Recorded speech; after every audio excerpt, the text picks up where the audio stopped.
All right, so let's unpack this Gabby Petito case. It really did captivate the whole nation, didn't it? It felt like everyone was just glued to this story as it was unfolding. And now we're here to do a deep dive into it all. Yeah, I think what makes this case so captivating is that it really is this intersection of social media and this real-life tragedy. Hmm. This young couple, Gabby Petito and Brian Laundrie, they were chronicling their van life journey across the U.S., and their posts, they really gave this kind of intimate glimpse into their lives for a lot of people. And I think that's why it made Gabby's disappearance all the more shocking and personal for so many people. Yeah, it did feel like we were almost following along on their adventure as it was happening. Right. They started their journey on July 2nd, 2021, in their converted white Ford Transit van and hit like all the iconic spots. Hmm. Monument Rocks, the Great Sand Dunes, Zion, Bryce Canyon. They even stopped at Mystic Hot Springs. It seemed like, at least on the surface, they were living the dream. Right. It's fascinating how social media can paint such an idealized picture, isn't it? But behind those curated posts, there were signs of trouble brewing. Absolutely. And some of those cracks started to show pretty dramatically on August 12th. Police in Moab, Utah responded to a 911 call about a domestic dispute involving the couple. The call came from a witness who said they saw a man slapping a woman. And when you watch the police body camera footage, you see Gabby, like visibly distressed, trying to explain her side of the story. Yeah, and the body cam footage from that day is really revealing. I mean, we see Gabby crying and explaining to the officers that, she has OCD and that her anxiety sometimes gets the better of her. Brian, on the other hand, he downplays the incident, Yeah. claiming Gabby scratched him. It's so tough to watch, and it really does provide this glimpse into the power dynamics at play in their relationship. So, in the end, the police separated them for the night. They put Brian in a motel and left Gabby with the van. It's a decision that has been scrutinized heavily in hindsight, with many people questioning if it was the right call. Yeah, and, when we connect this incident to the bigger picture, it raises questions about how law enforcement responds to these kinds of domestic violence situations, especially in the context of van life, where there's a sense of isolation and less community oversight, I guess you could say. Did the police miss crucial warning signs? It's definitely something we'll explore further when we get to the lawsuits filed against the Moab Police Department. Okay, so after this incident in Moab, the couple seemingly continued on their journey. But things take a very dark turn. On August 17th, Brian flew back to Florida alone. He returned to Utah on August 23rd, seemingly to resume the trip with Gabby.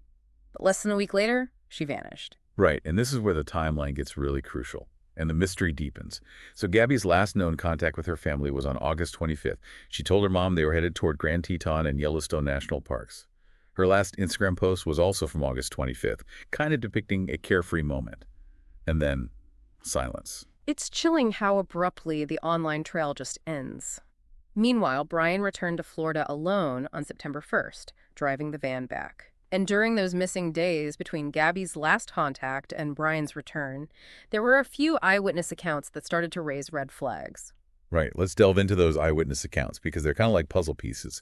They each offer a small glimpse into what might have happened. So on August 27th, a couple at a restaurant in Jackson Hole witnessed Brian arguing pretty aggressively with staff. Gabby later apologized for his behavior.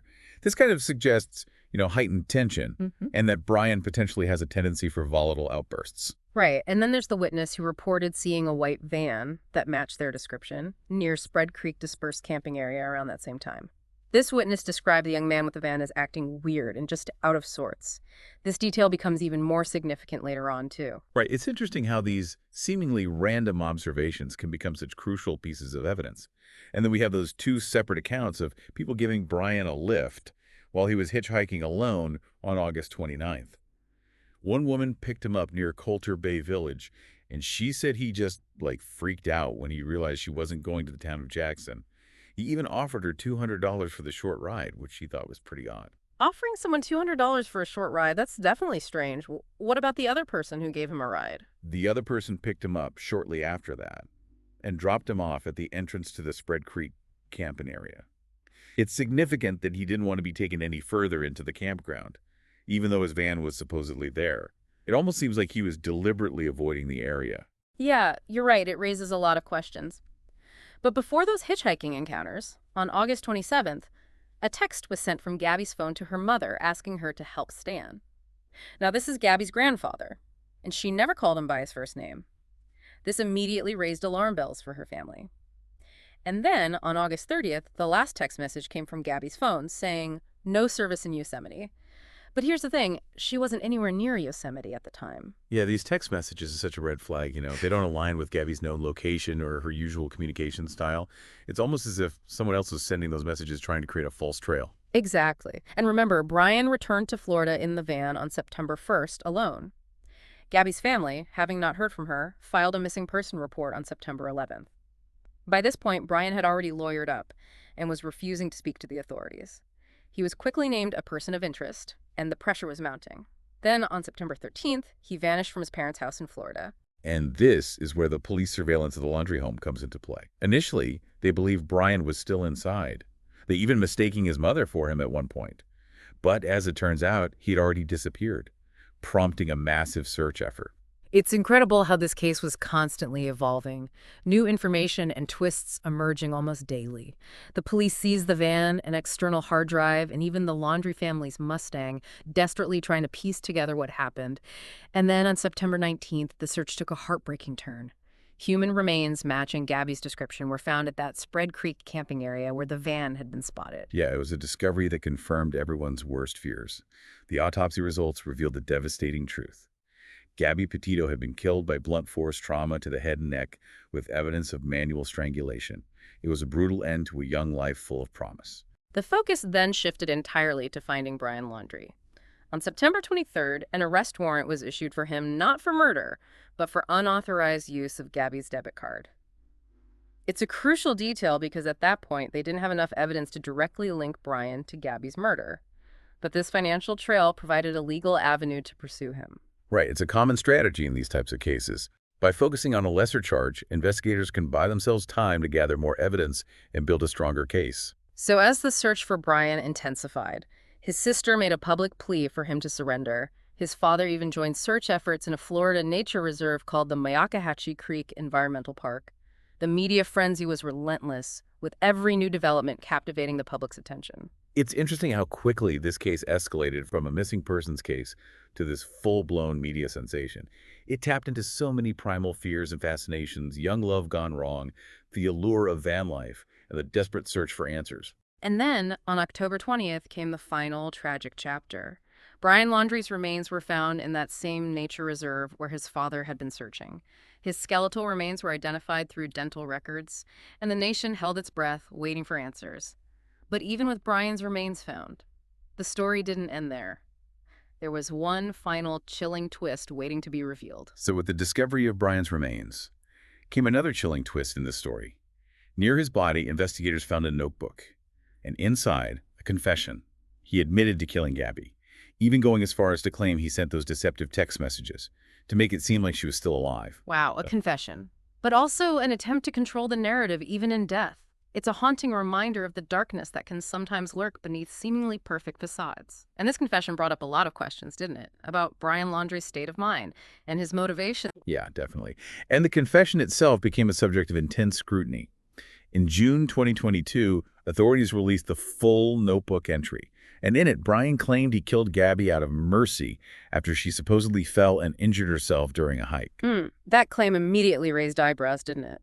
Experts quickly disputed his version of events, stating that the details didn't align with the evidence found at the scene. Absolutely. Forensic experts pointed out inconsistencies between Brian's account and Gabby's injuries. The severity and nature of her injuries, particularly the blunt force trauma and strangulation, just didn't match up with a simple fall. It appeared to be a clear attempt to justify a horrific act, even after death. So despite Brian's attempt to frame the killing as an act of mercy, authorities weren't convinced. They officially closed the case in January 2022, holding Brian solely responsible for Gabby's death. But even with a confession and a closed case, this story continued to generate debate and analysis. It became this national obsession, a true crime phenomenon that sparked countless discussions about the case itself and the broader issues that it raised. Yeah, you're absolutely right.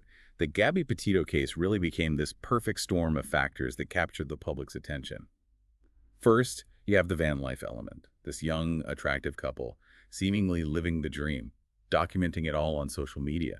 It created this sense of connection, of, I guess, voyeuristic intimacy into their lives for so many people following their journey. And that connection turned into collective horror and grief when Gabby disappeared. People felt personally invested in the story because they had been following along on their journey. It was almost as if they knew Gabby personally. Exactly. And the mystery surrounding her disappearance only deepened the intrigue, you know. The conflicting accounts, the cryptic messages, the hitchhiking sightings, all these elements added layers of complexity that kept people glued to the case, just trying to decipher what happened. Right, and we can't overlook the role of social media in all of this. It wasn't just Gabby and Brian posting, it was everyone. Amateur sleuths were analyzing every detail, sharing theories, and even contributing to the investigation with their own tips and observations. Yeah, it's fascinating how social media can be both a powerful tool for spreading awareness and a breeding ground for misinformation and speculation. On the one hand, it can help mobilize search efforts and bring attention to cases that might otherwise go unnoticed, but it can also create this echo chamber of unfounded theories and rumors that can actually hinder the official investigation. And then there's the unavoidable issue of missing white woman syndrome. This term refers to the disproportionate media coverage given to missing person cases involving young, attractive white women, compared to cases involving people of color or those from marginalized communities. The level of media coverage this case received was unprecedented, raising questions about how we value and prioritize certain lives over others. Yeah, it's a valid criticism. The media, often driven by what they perceive will capture the most attention, played a significant role in amplifying this case. And it's heartbreaking to think about all the other missing persons whose stories never received this level of attention or urgency. Yeah, it is heartbreaking. But to Gabby's family's credit, they've used their platform to advocate for other missing persons and to raise awareness for cases that don't receive the same media spotlight. Gabby's father started the Gabby Petito Foundation and has been involved with a TV series called Faces of the Missing, which aims to shed light on these often forgotten stories. Right, it's an important step towards addressing this disparity. They're using their platform to amplify the voices of those who are often overlooked and to push for a more equitable approach to missing person cases. Okay, so we've covered the public fascination, the media's role, and the tragic ending of Gabby Petito's story. But there's another layer to this case that we need to explore: the legal ramifications. There are several lawsuits stemming from this case that are still ongoing. You're right, and these lawsuits really delve into questions of accountability, responsibility, and the pursuit of justice for Gabby. Let's start with the wrongful death lawsuit filed by Gabby's parents against Brian Laundrie's estate. This lawsuit was ultimately successful, with the estate being awarded $3 million. $3 million, that's a significant sum. But I can't imagine any amount of money truly compensating for such a profound loss. Of course not. And in this case, the likelihood of actually collecting that sum is pretty uncertain, given the complexities of dealing with a deceased person's estate. What about the lawsuit against Brian's parents? There were allegations that they knew more than they initially let on about Gabby's disappearance, and that they may have even helped Brian evade capture. Right.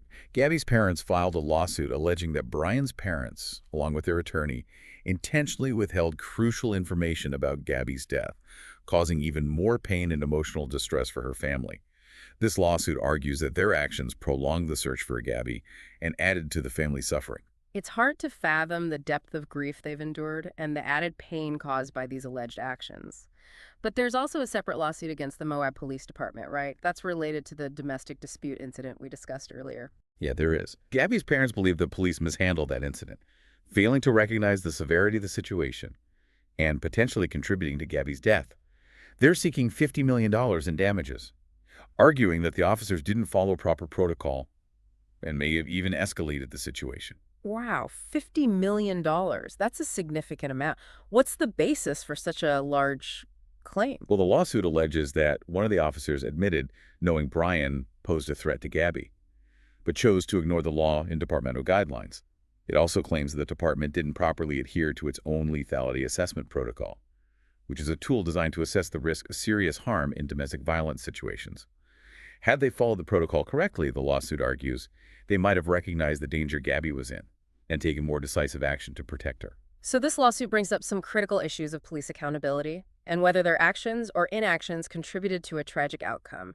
It seems like this case is far from over, even though Brian Laundrie is gone. Exactly. The legal battles are likely to continue for years, potentially reshaping how law enforcement responds to domestic violence incidents, especially in the context of van life and how families of victims seek justice and accountability.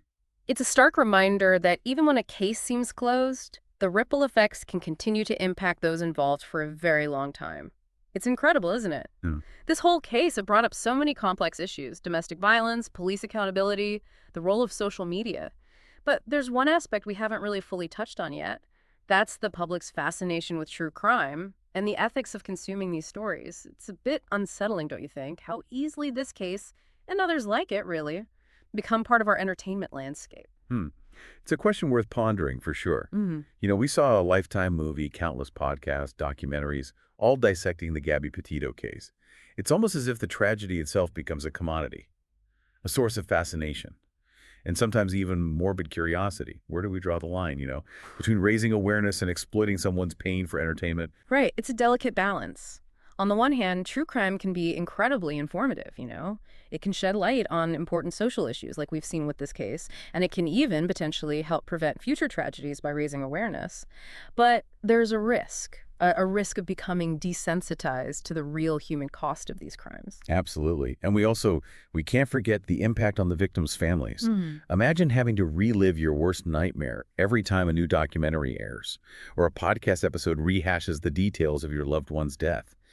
It's so crucial to remember that behind every headline, every trending hashtag, there are real people grappling with unimaginable pain and loss. I think that's such an important point to remember. These aren't just stories, they're real lives, real families forever changed by tragedy. So how do we, as consumers of true crime, engage with these stories ethically and responsibly? I think it starts with awareness.